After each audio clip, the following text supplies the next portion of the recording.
وعن ابي سعيد الخدري رضي الله تعالى عنه عن النبي صلى الله عليه وسلم قال او روایت ده ابي سعيد الخدري رضي الله تعالى عنه چې نبی اسلام فرمایلی احتجت الجنه والنار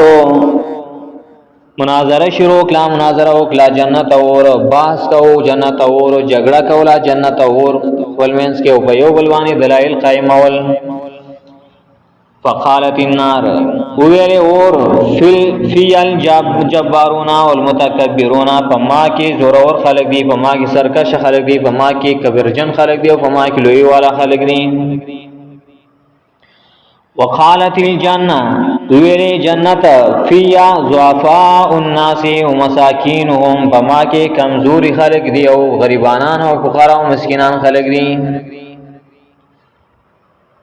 وقد الله بينهما فیصلہ وکړه الله په منځ دې کې ان الجنت رحمتي ارحم بك من اشاء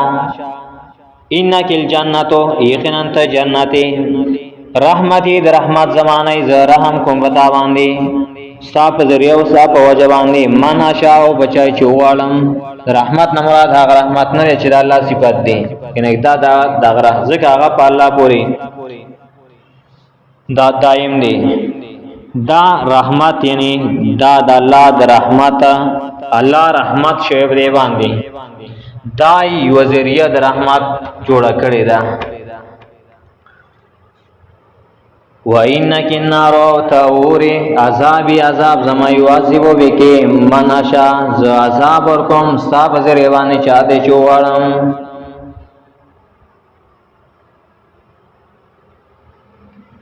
ولکلیکما علیا ملؤها او قد صاف زهر نا د هر یو پما باندې ډکواله هر یو باز ډکوما ک جنت ما الله او زبې ډکوما ک جهنم مم زبې ډکوم جنت با جهنم با الله ډکی انسانان با وروا چوروا چي الله وجن پیریان وبره کې وروا چولې شي جهنم بڑک شي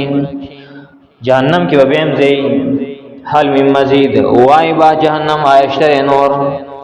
اللہ رب العالمین میں بے پل قدم مبارک پر جہنم کی کیری نہ وہ خط بس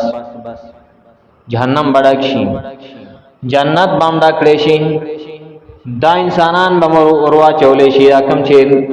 جنت لایق دي جنات لوم جنت ورکړې شي غیب ورننه وسلې شي به نور جنت هم پاتې الله ول نور مخلوق پیدا کیو هغه هم پکې ورننه بس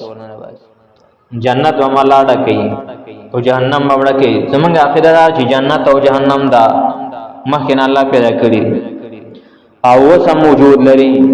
او به پاینده کې فیصله کی څوک جنت ته او څوک جهنم ته الله دې موږ جنت والا جوړ کې جهنم نه مو وسات رواه مسلم دا روایت د مسلم دی